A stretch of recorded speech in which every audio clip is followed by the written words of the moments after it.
بسم اللہ الرحمن الرحیم۔ السلام علیکم۔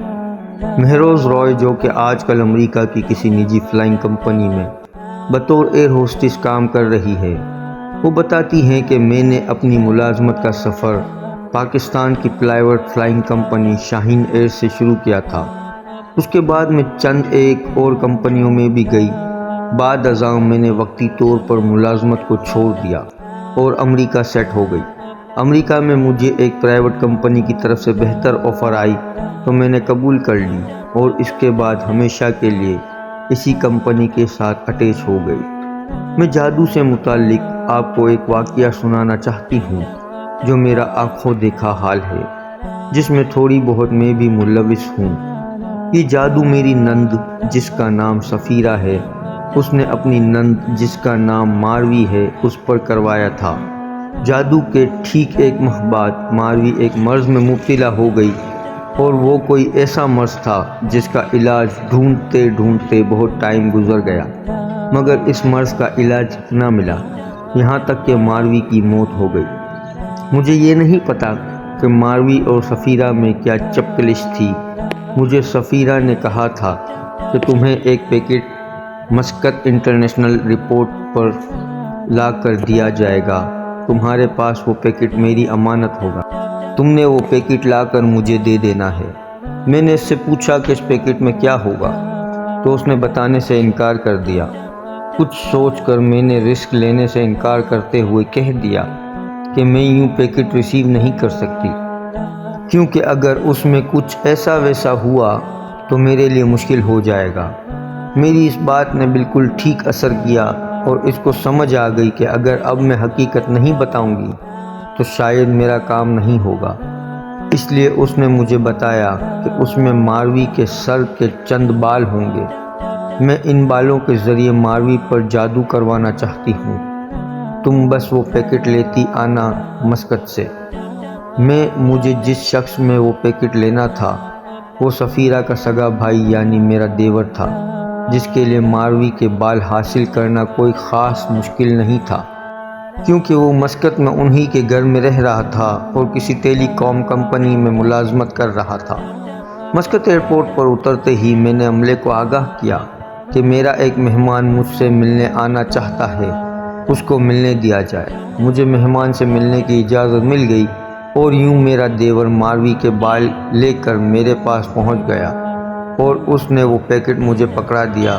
میں تسلیم کرتی ہوں کہ وہ پیکٹ لینا اور لا کر سفیرہ کو دے دینا میری غلطی ہے، لیکن اس وقت مجھے اس غلطی کا احساس نہیں تھا، نہ مجھے پتا تھا کہ یہ اتنا بڑا کام ہو جائے گا، اور میں خود غرض انسان تھی، مجھے کسی سے کوئی فرق نہیں پڑتا تھا، اس لیے میں نے وہ پیکٹ لا کر سفیرہ کو دے دیا۔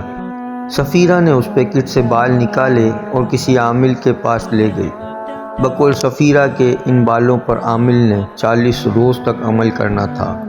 ان بالوں کو خنزیر کے خون میں بھگو کر 40 دن تک رکھنا تھا اور ان پر کچھ عمل پڑھنا تھا۔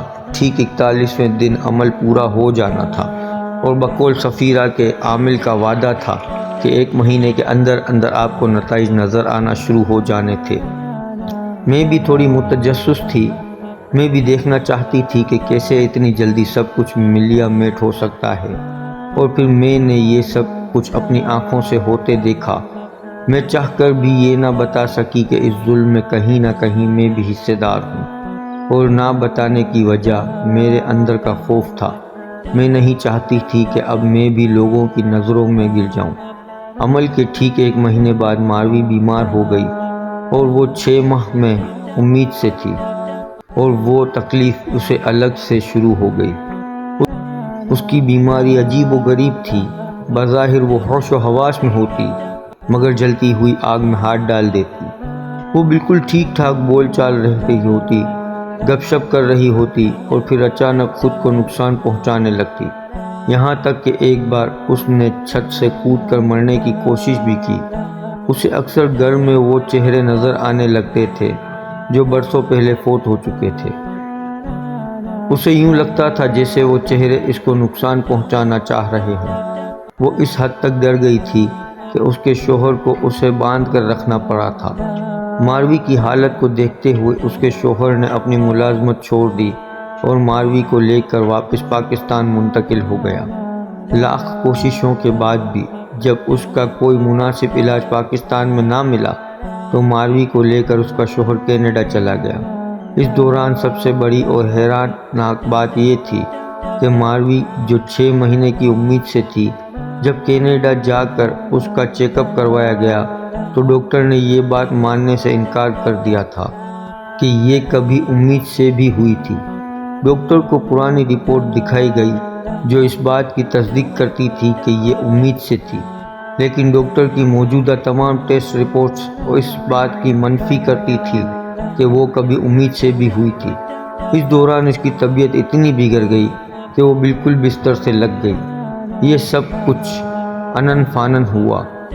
ٹھیک 2.5 سے 3 مہینے کے اندر اندر ماروی کی موت ہو گئی تھی۔ اس کی لاش جب پاکستان لائی گئی تو میں یہ دیکھ کر حیران تھی کہ اس کا جسم کا بالکل سیاہ پڑ چکا تھا۔ اس کے جسم کی کوئی ہڈی تک بھی مجھے سیدھی معلوم نہیں ہو رہی تھی، لیکن کفن میں پڑے ہوئے بھی اسے دیکھ کر ایک عجیب سا خوف محسوس ہوتا تھا۔ اس کی لاش کو دیکھ کر میں نے خدا کے خوف سے اتنا ڈر گئی کہ میں صدقے دل سے توبہ طائب ہوتی ہوئی اور پاکستان چھوڑ دیا تھا۔ میں نے سفیرہ سے قطع تعلق کر لیا تھا اور پلٹ کر کبھی اس کے گھر بھی نہیں، بلکہ میں تو پاکستان ہی نہیں گئی۔ مگر جب میں نے اپنے طور پر تصدیق کی کہ سفیرہ نے اتنا بڑا ظلم کیوں کیا تو مجھے ایک عجیب سی بات سمجھ آئی۔ سفیرہ نے اتنا بڑا قدم صرف اور صرف اپنی جیلسی اور حسد کی وجہ سے اٹھایا تھا۔ وہ ماروی اور اس کے شوہر کی آپس میں محبت سے حسد رکھتی تھی۔ وہ ان دونوں میاں بیوی کو جدا کرنا چاہتی تھی، مگر جب اس کے اپنے کوئی حیلے بہانے کامیاب نہ ہوئے تو اس نے جادو ٹونے کا کام لینا شروع کر دیا۔ یہاں تک کہ وہ عاملوں کو ملتی ملاتی کیسے عامل کے پاس پہنچ گئی جس نے پیسوں کے عوض گارنٹی سے اس کا کام کرنے کا ذمہ لیا، اور پھر چند پیسوں کی خاطر میری طرح وہ عامل بھی ایک بے گناہ انسان کی موت کا سبب بن گیا۔ میں نے ایک عالمہ سے پوچھا تھا کہ کیا ایسے ممکن ہے ایک خاتون مسقط میں بیٹھی ہو اور پاکستان میں عامل جادو کرے تو اس تک پہنچ جائے۔ میری بات سن کر عالمہ نے جواب دیا تھا کہ جادو برحق ہے، اپنی دنیا میں کسی بھی کونے میں بیٹھ کر کریں گے اور جس کو بھی مد نظر رکھیں گے اس پر اثر کر جائے گا، لیکن بشرط کہ سامنے والے کا ایمان کمزور ہو یا اس میں ایمان نہ ہو۔ اگر آپ دین اسلام کے بتائے ہوئے رہنما اصولوں پر عمل درآمد کر رہے ہیں تو جادو آپ پر کبھی بھی اتنا زیادہ اثر نہیں کرے گا۔